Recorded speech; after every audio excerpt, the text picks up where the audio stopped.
الشیطان الرجیم بسم اللہ الرحمن الرحیم۔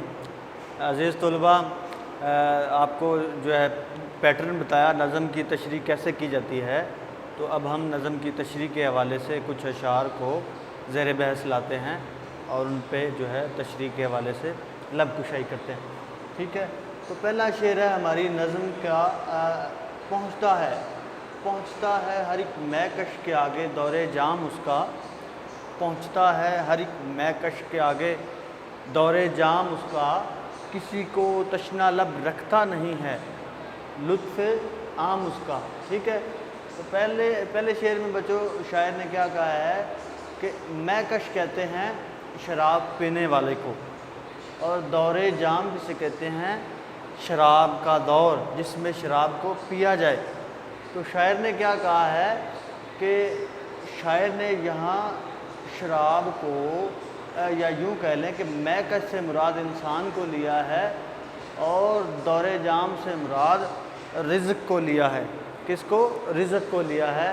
اللہ تعالیٰ نے تمام انسانوں کو رزق دینے کا وعدہ کیا ہے، خواہ وہ مسلمان ہیں، خواہ وہ کافر ہیں، خواہ ان کا تعلق کسی مذہب سے بھی ہے، اللہ تعالیٰ نے ان کے پیٹ کو پالنا ہے اور انہیں رزق دینا ہے۔ تو شاعر کا پہلا مصرع یہی ہے، پہنچتا ہے ہر ایک مہکش کے آگے دور جام اس کا۔ تو مہکش سے مراد ہوتا ہے شراب پینے والا، اور دور جام سے مراد ہے شراب کا دور۔ شراب بچوں ایک حلقے میں بیٹھ کے مے خانے میں پی جاتی ہے، لیکن یہاں معنی طہارت کے ہیں، حلال چیزوں کے ہیں۔ شاعر نے شراب سے جو ہے رزق مراد لیا ہے اور اللہ تعالیٰ کا کرم اور اللہ تعالیٰ کا لطف مراد لیا ہے۔ ٹھیک ہے، اس لیے تو شاعر کہتا ہے کہ اللہ تعالیٰ کا لطف و کرم سب کے لیے ہے اور کوئی زیرو محروم نہیں ہے۔ تو دیکھ لیں پہلے شعر میں، پہنچتا ہے ہر ایک مہکش کے آگے دور جام اس کا، کسی کو تشنا لب رکھنا، پیاسا رکھنا، تشنا لب رکھتا نہیں ہے۔ تو اللہ تعالیٰ کا لطف و کرم کسی کو بھی پیاسا نہیں رکھتا ہے۔ کیا ہے؟ لطف عام اس کا۔ لطف عام سے مراد ہے اللہ تعالیٰ کا کرم، اللہ تعالیٰ کی مہربانی یا اللہ تعالیٰ کی رحمت۔ شاعر کی مراد ہے اللہ تعالیٰ کا لطف و کرم سب کے لیے ہے اور کوئی زیرو محروم نہیں ہے۔ اب حوالے کا شعر دیکھ لیں اس میں۔ ٹھیک ہے، پالتا ہے بیج کو مٹی کی تاریکی میں کون دریاؤں کی موجوں سے اٹھاتا ہے سحاب۔ تو یعنی اللہ تعالیٰ ہی رازق ہے، وَهُوَ خَيْرُ الرَّازِقِينَ، اور اللہ تعالیٰ ہی بہتر رزق دینے والا ہے اور اللہ تعالیٰ ہی پالنے والا ہے۔ ٹھیک ہے بچوں، یہ پہلے شعر کی حمد کے حوالے سے اللہ تعالیٰ کی تعریف کی گئی ہے۔ شعر نمبر 2 دیکھتے ہیں۔ گواہی دے رہی ہے اس کی یکتائی پہ ذات اس کی، دوئی کے نقش سب جھوٹے ہے، دوئی کے نقش سب جھوٹے ہے، سچا ایک نام اس کا۔ ٹھیک ہے، تو اللہ تعالیٰ کی ذات اس کے واحد ہونے کی گواہی دے رہی ہے، اللہ تعالیٰ کے ایک ہونے کی، اللہ تعالیٰ کے واحد ہونے کی گواہی دے رہی ہے۔ دوئی کے نقش سے مراد ہے، دوئی سے مراد کوئی دوسرا، یعنی کہ اگر کائنات میں ایک یا دو سے زیادہ خدا ہوتے، ایک سے زیادہ خدا ہوتے، تو کائنات کا نظام کیا ہو جاتا بچوں؟ درہم برہم ہو جاتا، کائنات کا نظام نہ چل سکتا۔ ٹھیک ہے، تو اسی لیے شاعر نے کہا ہے گواہی دے رہی ہے اس کی یکتائی پہ ذات اس کی، دوئی کے نقش سب جھوٹے ہے، سچا ایک نام اس کا۔ اب حوالے کا شعر دیکھ لیں۔ مرزا اسد اللہ خان غالب کا یہ شعر ہے، کہتے ہیں اسے کون دیکھ سکتا ہے، یگانہ ہے وہ یکتا، جو دوئی کی بو بھی ہوتی تو کہیں دو چار ہوتا۔ تو اللہ تعالیٰ کے واحد ہونے کی دلیل یہی ہے کہ کائنات کا نظام صحیح جو ہے صدیوں سے، ازل سے ابد تک یوں ہی چلتا رہے گا اور قائم و دائم رہے گا، اور یہی ایک خدا ہونے کی دلیل ہے۔ اگر خدا زیادہ ہوتے تو کبھی بھی کائنات کا نظام پائیدار نہ ہو پاتا اور کائنات کا نظام نہ چل پاتا۔ قرآن مجید میں بھی ارشاد ہے نا، اگر زمین و آسمان یا اگر آسمان و زمین میں ایک کے سوا دوسرے خدا بھی ہوتے تو دونوں کا نظام بگڑ جاتا۔ مراد زمین اور آسمان دونوں کا نظام بگڑ کر رہ جاتا اور کبھی بھی پائیدار نظام نہ بن سکتا۔ تو یہ دو اشعار ہیں بچوں، بڑی سمپل سی بات ہے۔ آپ سے کہا تھا کہ ہر شعر کو آپ نے کم از کم 2 جو ہے پیجز پہ پھیلانا ہے، اور اس کے علاوہ حوالے کا شعر بھی لکھنا ہے، کوئی قرآنی آیت لکھ سکتے ہیں یا کوئی آپ حوالہ بھی کوٹ کر سکتے ہیں کسی مفکر کا، کسی علامہ کا یا کسی معروف ہستی کا، ٹھیک ہے۔ تو کچھ اور اشعار ہیں مزید جو آپ کو اگلے جو ہے جی بچوں، تیسرا شعر ہماری نظم کا ہے۔ ہر ایک ذرہ فضا کا داستاں اس کی سناتا ہے، ہر ایک جھونکا ہوا کا آ کے دیتا ہے پیام اس کا۔ مراد کیا ہے؟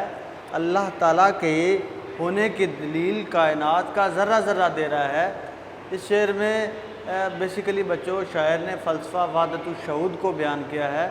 فلسفہ وحدت الشہود یہ ہوتا ہے کہ کائنات کی ہر شے، خواہ جاندار ہے خواہ بے جان ہے، جمادات ہے خواہ نباتات ہے، تو کیا ہے کائنات کی ہر شے، کائنات کا ہر وجود اس بات کی گواہی دیتا ہے کہ کوئی ذات ایسی ہے، کوئی شے ایسی ہے جس نے ان تمام چیزوں کو تخلیق کیا ہے۔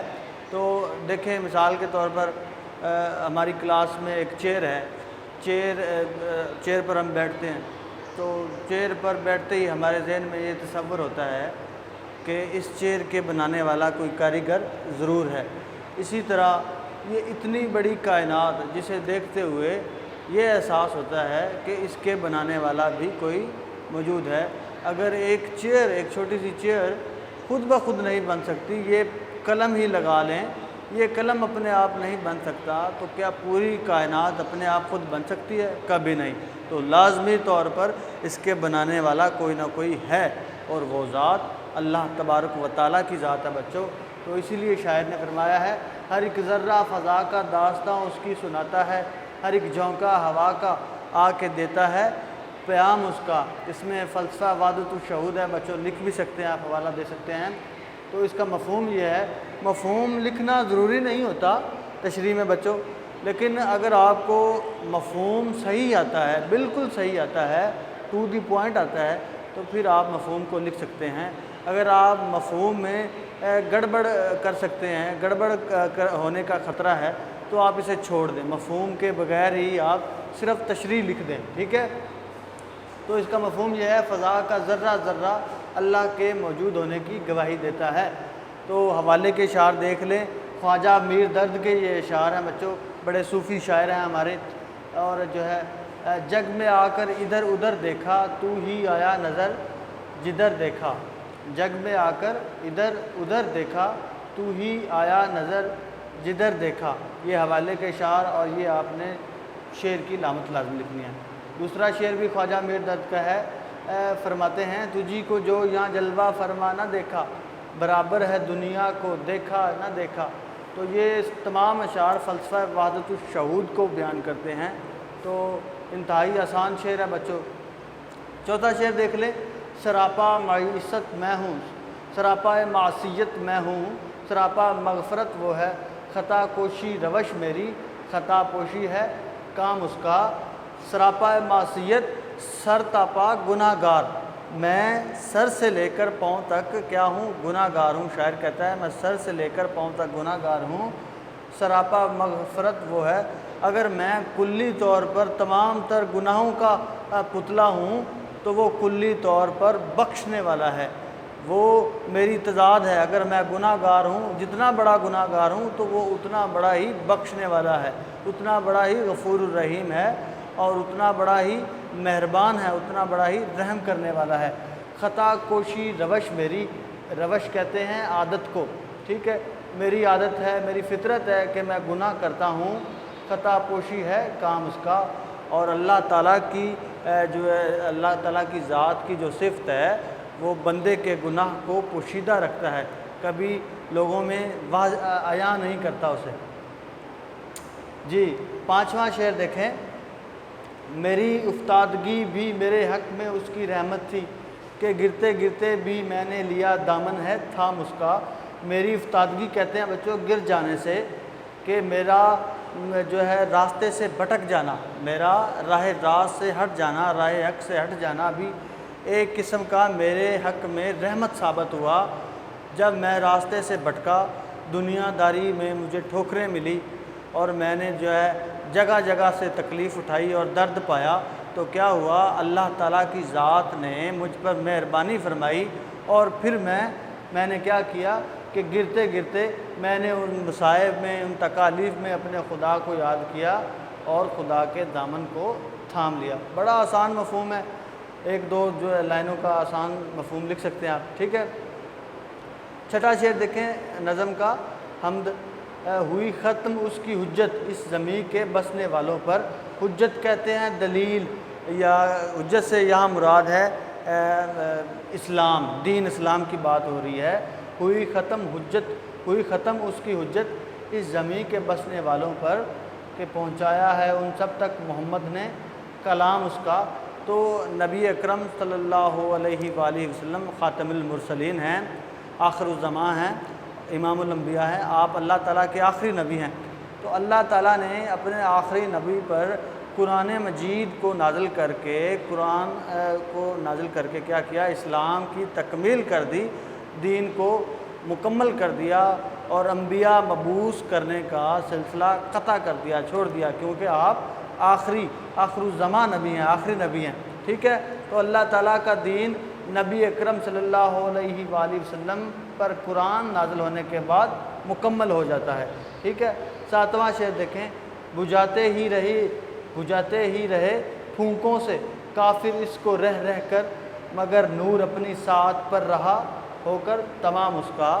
تو کیا ہے، کفار جب نبی اکرم صلی اللہ علیہ وآلہ وسلم تبلیغ اسلام کے لیے میدان عمل میں اترے، تو کافروں نے آپ کے راستے میں ہزار جو ہے کانٹے بچھائے اور آپ کو ہر طرح سے روکنے کی کوشش کی، اور نعوذ باللہ کئی مرتبہ تو قتل کرنے کی سازشیں بھی کی، لیکن کیا ہے، اللہ تعالیٰ نے اپنے دین کو، اپنے جو ہے نور کو مکمل کر کے چھوڑا۔ قرآن مجید میں ارشاد ربانی ہے کہ کافر اپنے منہ کی پھونکوں سے اللہ کے نور کو بجھانا چاہتے ہیں، اور اللہ نے فیصلہ کر لیا ہے کہ وہ اپنے نور کو پھیلا کر رہے گا۔ تو بڑی آسان بات ہے، نور سے مراد یہاں دین اسلام ہے، اسلام کی فطرت ہے، اور جو ہے انسانیت کی فطرت ہے۔ تو یہ تھی بچوں نظم کے اشعار کی تشریح، جسے آپ نے جو ہے پیپروں میں اٹیمپٹ کرنا ہے۔ انشاءاللہ اگلے لیکچر میں آپ کو غزل کے اشعار کی تشریح کے حوالے سے لیکچر دوں گا۔ اللہ حافظ بچوں، اللہ حافظ۔